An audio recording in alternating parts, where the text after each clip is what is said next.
गोपाल बाबू पेशे से एक शिक्षक हैं। बहुत अच्छे शिक्षक हैं।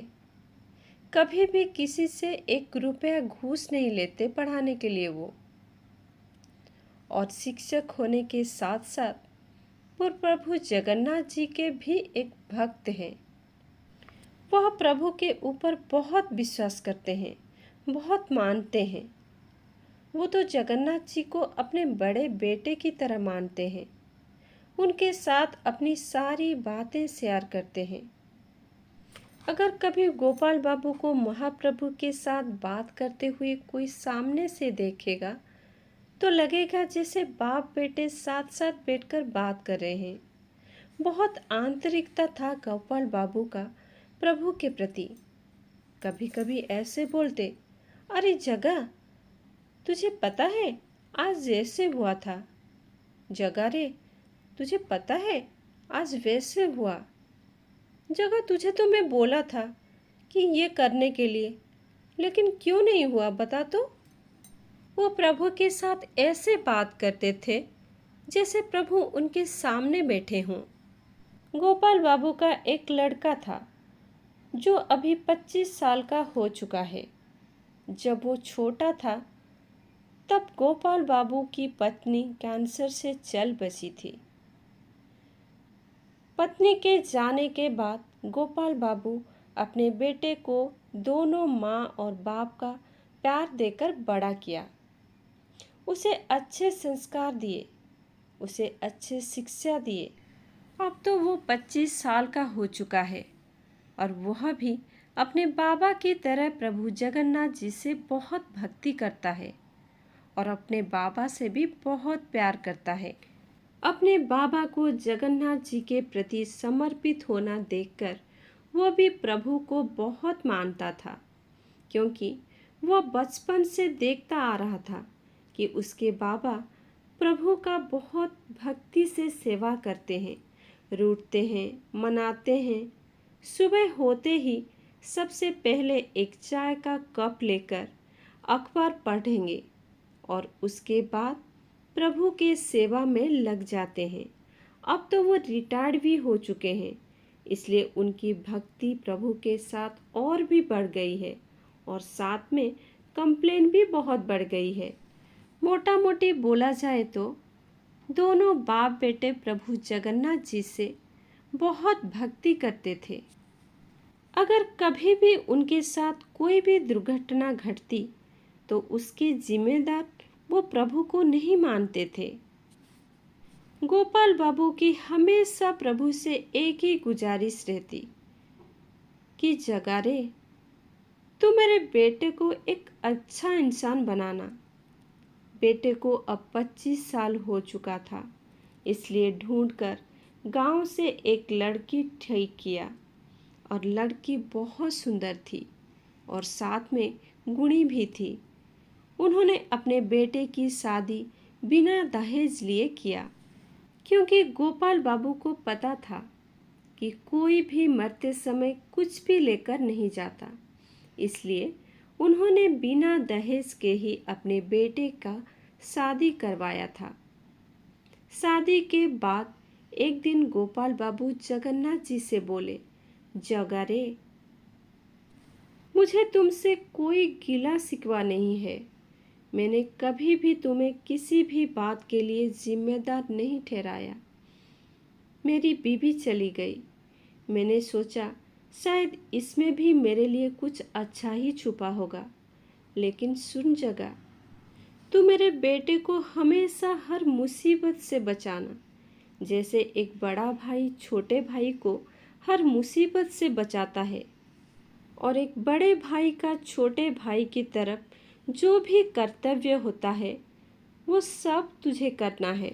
इस बीच शादी के 3 दिन बीत गए थे और चौथवें दिन सुबह सुबह गोपाल बाबू प्रभु जगन्नाथ जी को निमंत्रण देने के लिए पूरी चले गए मंदिर के पास। मंदिर के अंदर जाकर बोले, प्रभु, आज मैं आपके पास आपको निमंत्रण करने के लिए आया हूँ। आप मेरे घर आकर मेरे बेटे और बहू को आशीर्वाद देकर जाइएगा। लेकिन आपके पास तो हर रोज न जाने कितने निमंत्रण आते होंगे। अगर आप आज नहीं जा पाए तो कोई बात नहीं, आप अपने सहूलियत से कभी भी आकर मेरे बेटे और बहू को आशीर्वाद देकर जाइएगा। गोपाल बाबू प्रभु जगन्नाथ जी को निमंत्रण देकर घर वापस आ गए। शाम को रिसेप्शन पार्टी था और वो भी अच्छे से हो गया। उड़ीसा का एक रिवाज है, शादी के 8वें दिन बहू और बेटा बहू के मायके में घूमने के लिए जाते हैं, शायद जिसको आप लोग पटफेरे भी बोलते हैं।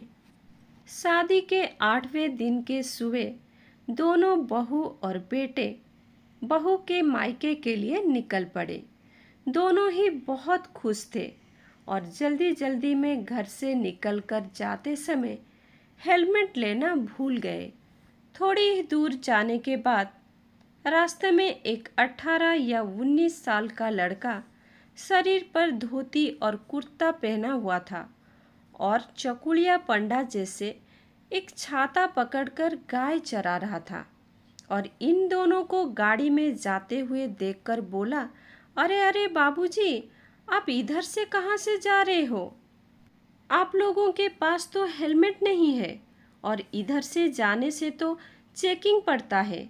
आगे थोड़ी दूर जाने पर चेकिंग हो रहा है, तो फिर आप इधर से क्यों जा रहे हो? फिर गोपाल बाबू के बेटे बोले, अरे हाँ, सच में हमारे पास तो हेलमेट ही नहीं है, अब क्या करें? गोपाल बाबू के बेटे को चिंतित देखकर लड़का बोला, बाबूजी, आप थोड़े देर रुकिए, यहीं पास में मेरा घर है, मैं आपको हेलमेट लाकर देता हूँ। आप जब वापस आओगे ना, तब मुझे यहीं पर हेलमेट देते जाना। फिर गोपाल बाबू का बेटा बोला, अरे बेटा, आपका घर यहाँ पर कहाँ है? आप ना एक काम करो, आप मुझे अपना पता दे दो, जब मैं यहाँ से वापस जाऊँगा तो उसी पते पर हेलमेट देकर जाऊँगा। फिर वो लड़का एक कागज़ पर कुछ लिखकर दे दिया। गोपाल बाबू का बेटा बहुत जल्दी में था, इसलिए कागज़ को बिना पढ़े ही अपने पॉकेट में रख दिया और वहाँ से वो लोग गाड़ी से चले गए। नई नई शादी थी, इसलिए दोनों बड़े ही खुश थे और खुशी से गाड़ी से जा रहे थे। थोड़ी ही दूर वो लोग गाड़ी से गए होंगे कि अचानक वहाँ पे एक एक्सीडेंट हुआ। दोनों गाड़ी से नीचे गिर गए। दोनों हेलमेट पहने थे, जिसके वजह से दोनों को ज़्यादा चोट तो नहीं आई थी, लेकिन छोटे मोटे चोट आए थे। अब गोपाल बाबू के बेटे और बहू उनके बहू के मायके ना जाकर तुरंत हॉस्पिटल चले गए। वहाँ पर डॉक्टर को दिखाकर घर वापस आकर गोपाल बाबू को सब कुछ बताए। गोपाल बाबू सब कुछ सुनकर बोले, आज जिसके वजह से आप दोनों सही सलामत घर वापस आ गए, पहले उनको धन्यवाद तो करो और साथ में उनका हेलमेट तो वापस कर दो। फिर हेलमेट को वापस करने के लिए गोपाल बाबू का बेटा अपने जेब में से वो एड्रेस लिखा कागज़ को निकाला। पता है उसमें क्या लिखा था? उसमें लिखा था, सिखेत्रपुरी में तुम्हारा बड़ा भाई जगा। जब गोपाल बाबू के बेटे ने इसे पढ़ा तो गोपाल बाबू उस कागज़ को बेटे से लेकर देखे। सच में वही लिखा था और वो समझ गए कि प्रभु जगन्नाथ जी खुद आकर उनके बेटे और बहू को बचा लिए हैं। उन्होंने खुद हेलमेट देकर दोनों की जान बचा ली थी। कहते हैं ना, जो भाग्य भी लिखा है वो होकर रहता है, लेकिन हाँ, अगर प्रभु की कृपा हो तो अगर वो बड़े आकार में होना होता है तो छोटे से होकर वो निकल जाता है। शायद गोपाल बाबू के बहू और बेटे के किस्मत में उस दिन एक बड़ा सा एक्सीडेंट लिखा था, जो कि हेलमेट के वजह से एक छोटे मोटे चोट में तब्दील हो गया था। फिर गोपाल बाबू अपने बेटे से बोले, देखा ना तूने, मैं जगन्नाथ जी को अपना बड़ा बेटा मानता था और तुम्हारा बड़ा भाई, और सच में आज उन्होंने बड़े भाई का कर्तव्य निभाते हुए उनके छोटे भाई की जान बचाई है। वो तो लीलामय है, वो तो कृपालु हैं, वो तो दयालु हैं, दया के सागर भी हैं। भक्तों के ऊपर आने वाली हर संकट के बारे में उन्हें पहले से ही ज्ञात होता है, और न जाने कब किस रूप में वो कहाँ भक्तों की सहायता के लिए पहुंच जाते हैं, ये किसी को नहीं पता। आज की ये सच्ची अनुभूति अगर आप लोगों के दिल को छुई हो तो लिखिए जय जगन्नाथ।